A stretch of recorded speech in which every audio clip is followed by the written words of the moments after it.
anime preview video because summer will soon be starting here soon, and so many guys, there's a lot of series coming out this season that are going to be amazing. Usually what I try to do with my season preview videos is give you 6 to 8 series that I'm incredibly excited about, and then I puke out a few names at the end there. But with this season, there are 17 or 18 series total that I wanted to talk about, and that will be one long tit video. That will be like a grandma tit long video. So what I decided to do was split this up into 2 videos. This first one here, I'm going to be talking about series that are originals. So nothing that is a sequel series or the second season of something will be talked about in this. I just bit my cheek. Will be talked about in this video. I will be making a separate video to talk about all of those sequels things. There's like 7 or 8 of those. So just to reiterate, this will be the premiere seasons of series. I don't want to say like solely original because people might think, well, this one is based off of a manga, so it's not technically original, but it is original. You know what?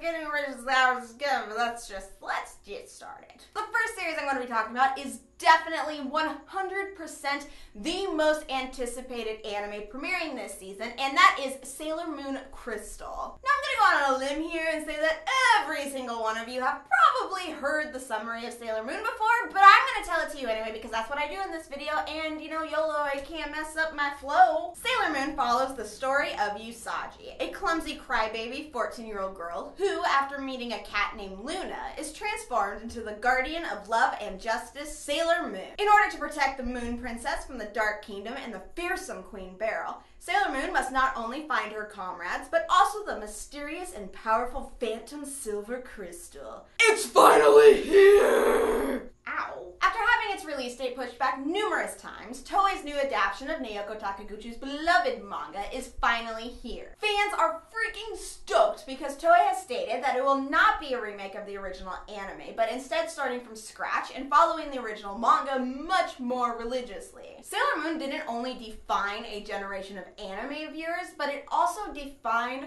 the magical girl genre as a whole. And to see such a magnificent and revolutionary series come back for a new generation of anime viewers is freaking exciting. I am so stoked. Many of the original voice actors will be reprising their roles, and the animation we've seen previewed in recently released trailers is showing that's going to be sticking pretty close to the style of the manga, and the colors are gorgeous, but not 100% sold on it yet. Not gonna say that I hate it. I do think it's very pretty, but the character designs, especially the facial expressions, kind of made me feel a little shifty-eyed. Sailor Moon's facial expression doesn't really change that much the entire time. It's very much her just being like, and like it just doesn't change. It just doesn't shift. There's like no emotion happening up in there. It's very weird. Quick little side note, the theme song is being composed by Revo of Log Horizon, who did the Attack on Titan opening songs, and we know how epic those were. Sailor Moon Crystal will be streaming on Viz Media, Hulu, and Crunchyroll starting July 5th, and it will air twice a month for a total of 26 episodes throughout a year. That's the math, right? Yeah. Also, super special, awesome bonus. If you have not seen the original anime and are wanting to, or just wanting to get your nostalgia on, Viz Media has licensed it and is currently airing it streaming uncut on its website and on Hulu. Next up, we have a mech series called Aldnoah.Zero. Don't know if you're actually supposed to say the period or not, but I like saying period, so there you go. In 1972, upon the surface of the moon, a hypergate was discovered. Following that, humanity began migrating to Mars. However, as tends to happen when any sort of new territory is involved, eventually the seeds of war were sown. Okay, so let's talk about more excitement. Shall we talk about subtitles? Well, I'll put subtitles there for you. Aldnoah.Zero is one of those series premiering this season that has every single piece necessary to be a fantastic series, if all of those pieces can come together in a really well done execution. But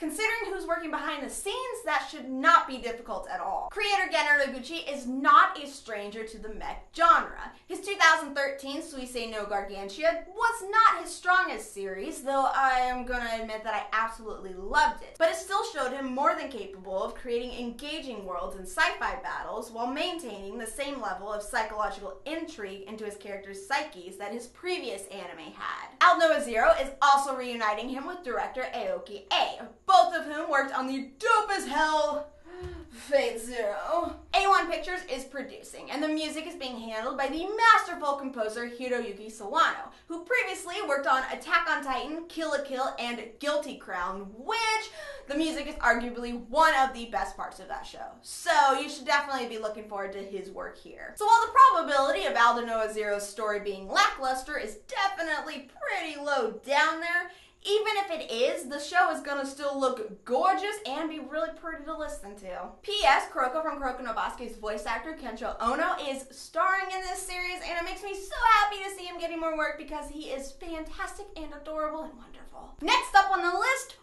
romance, aka Haru Ride. Futaba Yoshioka has decided she wants to reinvent herself for numerous reasons. 1, she was ostracized by her junior high friends because she was too cute?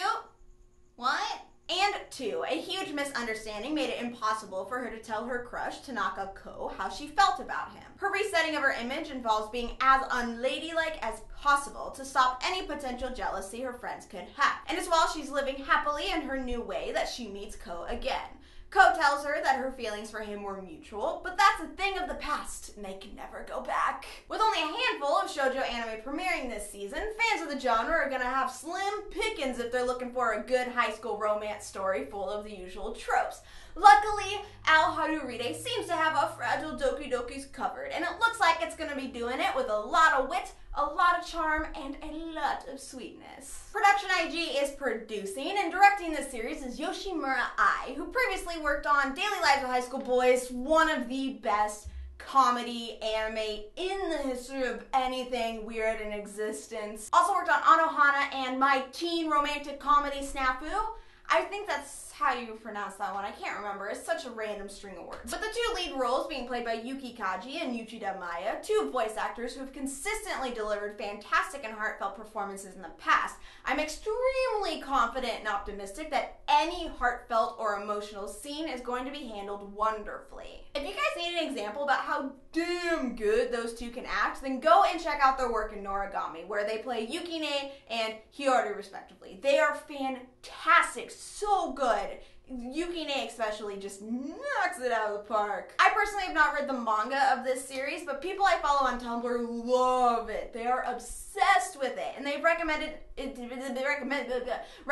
to me a lot. I haven't checked it out, but it's definitely been recommended to me, so there, thumbs up, that's the thing. Also, Fuji Fabric is doing the ending song, and if you don't know who Fuji Fabric is, you have obviously never heard the Suritama opening, and Suritama opening is best OP 10 out of 10 forever for life. It's the catchiest, so good, you need to go and listen to it now. Also, just watch Suritama. Watch it. I don't know if you can see that, but I'm pointing at it. Next up on my list is Akame ga Kill. Tatsumi is a fighter who just got robbed by a pretty girl, but his luck seems to be looking up as another pretty girl has taken him in. What he doesn't know is that this girl is about to be visited by a family of assassins, including the girl who robbed him, and they might be good guys, and they might be recruiting. There are many series this season competing for most hyped, and Akame ga Kill is one of them. But when you watch the full trailer, you understand why. Coming to us from the same team who did Steins Gate, Akame ga Kill not only looks gorgeous, but the soundtrack and voice acting preview thus far sounds outstanding as well. We also get plenty of epic sword fighting and lots of pretty blood splatters. If you're looking for a series that's sure to be hella epic action fantasy, all sorts of adventure, Akame ga Kill's got you covered, brah. Moving on from blood splatters and sword fights, let's talk about a handsome dude trapped on an island with adorable BBs. Sounds a little creepy, when I just say that. Handsome and young calligrapher Hinata Seishu has got himself a problem. After punching a fellow, much more famous calligrapher, he's being exiled to a small island, which wouldn't be too big of a deal, except he's never lived outside the city before. Now he must adapt to all sorts of wacky neighbors, including annoying kids, visitors who never use the front door, and tractor traveling people. Barakamon is one of the few slice of life series premiering this season, but it looks hella adorable, so I am 100% okay with that. The plot at first definitely seems a little bit too, we need a way to get this handsome calligrapher over to this random island. Okay, figured it out, la-di-da-di-da. But it looks like it's going to be all sorts of silly fun to watch Hinata be completely out of his element and figure the island out. Also, Naru just looks adorable, and I would probably watch an entire series just about her. I don't even know anything about her yet, she just looks freaking cute. The art style is soft and warm, the music feels sweet and endearing, and the voice cast is hella stacked, with Daisuke Ono, Junichi Suwabi, and Yuki Kaji all in it. The series looks super duper cute, you guys, and it'll probably fill at least a tiny little bit of the void that Ichikon Friends is going to leave in us, even though Ichikon Friends kind of just destroyed our feelings, no matter, like, didn't even care. I cannot wait to giggle squeal tweet my feelings about this series all over Twitter, so we look forward to that. Hey guys, so you may notice that I'm now wearing different clothing and that my hair is a little bit different because maybe, we're not gonna name any names, but somebody, some anime reviewer, silly girl, may have accidentally deleted the footage that she needed to complete the video. You know, like half the video is just gone. She's gone. It's really sad. But moving on, the next anime I'm going to be talking about is Love Stage. Don't love my teeth right now. Love Stage is the story of Izumi Sena, a boy born into a family of ultra-famous entertainers. However, he has decided he is not going to go into the entertainment industry and is instead taking his super otaku title to the extreme and going to become a mangaka. Even though he's not good, However, he ends up starring in a TV commercial anyway, and he eventually crosses paths with the very famous actor Ryuma, who has been in love with Izumi ever since they starred opposite of one another in a TV commercial when they were children. The catch? Ryuma is 110% convinced that Izumi is a lady. Can we just take a moment to just go, hallelujah? Because it is about time that we got another boys love series. I think the last official, like, confirmed shonen yaoi that we got was Sekaiichi Hatsukoi 2, and that, in my opinion, is just not a good story, and I know that it's super popular, but the romance in it is so cliched, and I don't like the relationships at all. It's just not a very good one to adapt. There's so many other better ones that they could do. And that's what makes me so excited about Love Stage, is the fact that it is just this really sweet, actual romance story that distinctly lacks that creepy, like, just really creepy trope that tends to find its way into so many different yaoi. I haven't read all of the Love Stage manga, but what I have read has just shown a couple that's in a relationship that's a very sweet and romantic relationship, and the chemistry doesn't feel forced at all. It's also incredibly silly and adorable and doesn't take itself seriously at all, which is another thumbs up. Plus, something else that makes me really excited is that the director is the same director who directed Bakuman, Honey and Clover, and had some involvement in Toradora. So, it's in some pretty nice hands. I'm not too keen on the art style though. The eyes in particular just bug me. Like, the rest of it is absolutely gorgeous. The colors are so pretty. I do, for the most part, like the character designs, but their eyes, it's not just the coloring of it, just the shape of them is really weird to me. It bugs me. P.S. Do not let that gender bender label fool you. Izumi is very, very much a male who just happens to be very pretty and cross-dresses for a commercial like 2 times. That is the extent of the gender bender label, so don't, like, take that in and be like, oh, maybe Izumi's actually a girl. No, he's not. He's very much a dude. Next series I'm going to be talking about is DRAMAtical Murder. Rime is a super popular virtual fighting game. People who play the game possess all mates, or AI computers that appear to be the owner's pets. Aoba Saragaki hopes for nothing more than to live a simple life. However, any possibility of this happening is completely thrown out the window, as his friends who play Rhyme suddenly begin disappearing, and he must unravel the mysteries of the game to protect his simple life. Okay, so I'm not gonna lie, the entire reason I'm actually kind of looking forward to this series and not just completely dismissing it is because of Tumblr. There are, like I said, I follow a lot of anime blogs on Tumblr, and there are a ton who are just completely obsessed with the boys love game that this anime is based off of. However, the art does look fantastic, very similar to the game's designs, and the music is also sounding great. The voice cast is strong, but it is worth noting that this will be the directing debut for Miria Kazuya, whose resume prior to this mostly consisted of key animation. I don't have particularly high hopes that this series is going to be amazing, but it still looks like it's going to be fun and entertaining to watch week to week. And that's enough for me to be excited about it and put it in my video. So, the next anime I'm going to be talking about is Tokyo Ghoul. Based on a manga of the same name, this horror/dark fantasy anime is set in a Tokyo haunted by ghouls, creatures who are devouring humans and made even more terrifying by the fact that their identities are literally masked in mystery. Kaneki, an ordinary college kid, doesn't realize how his fate is about to change after meeting fellow reading enthusiast Rize. If you've been around my channel long enough, then you have no doubt why I'm excited for Tokyo Ghoul. But hi, if you're new here, allow me to tell you something very important. I love blood. I love death. The same feeling of jubilee that I get when my favorite character slam dunks a basketball is the same feeling I get when somebody's face gets ripped off by a bunch of teeth. It's just so good. But while grotesque, horrifying death is fantastic, even better is grotesque, horrifying death that has a purpose. Tokyo Ghoul looks to have just as much focus on the psychological story aspect as it will on the horror, especially considering the seinen, aka more adult audience focused genre tag it's been given. The trailers have already given us a taste of how awesome the animation is looking, which I know is something a lot of fans were very cautious of, because the same studio producing it is a studio that tends to do a lot longer series such as Naruto and Bleach. If the music we heard in the trailer is the same soundtrack being used in this series, then we know that it's equal parts haunting and action thriller. And if you put all of these aspects together, then Tokyo Ghoul definitely has all of the potential to be the dark horse this season. The final anime I'm going to be talking about in this video is the much anticipated Zankyou no Terror. On a beautiful summer day, Tokyo is shaken as it's attacked by terrorists, the identity of whom baffles the police as they only have a weird internet video as a clue. The actual culprit is Sphinx, an entity comprised of two children cursed with the names 9 and 12. As the world searches for them, they begin to carry out their heinous plan to wake Japan from its slumber. Hype, guys. Hype. Hype. I'm so excited. Watanabe is a busy man this season, because not only does he have Zankyou no Terror coming out, he also has the second...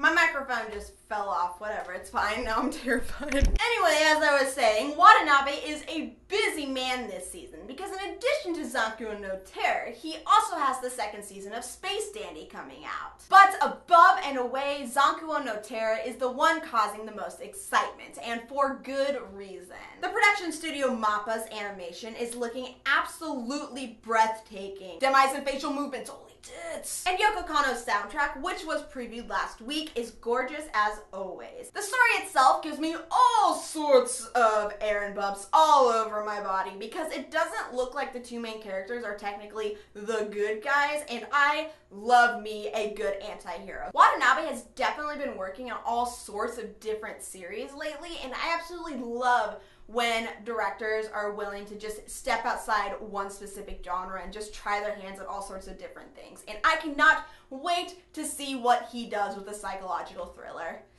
It's gonna be the bomb. I thought of that right there, and that's the perfect way to end this, obviously. Okay guys, that is it for my 2014 summer preview video of the original anime that I am most excited for. Like I said, I'm going to be making another video to talk about the sequel series that I'm really looking forward to. Look forward to that like next week sometime, probably like legit July 1st, the day before all of the new season starts. That's me. I'm the procrastinator of the anime club, I think. Let me know in the comments down below what original series you are most looking forward to this season. Were there some on my list? Were there some that I completely missed? Rhymed. You let me know. You let me know if there's any that I missed that I should be totally hyped for, because maybe, I don't know. If you would like to find me on any other social media site, it is HappiLeeErin all across the everything. There's links in the description down below for you to go and check that out. I hope you guys are having a fantastic anime-filled day, and I'll talk to you later. Bye-bye! Definitely don't want to miss. Awkward smile. Awkward smile. It's impossible for her to tell her crust. Her crust looks hella cute. Creepy. Handsome and young calligrapher. Handsome and young calligrapher. Calligrapher. First series that I'm going to be talking about on the internet, because I'm sure there's been like ABC News has probably reported on this or something. I mean, it's really important. Boys readaptation of Naruto.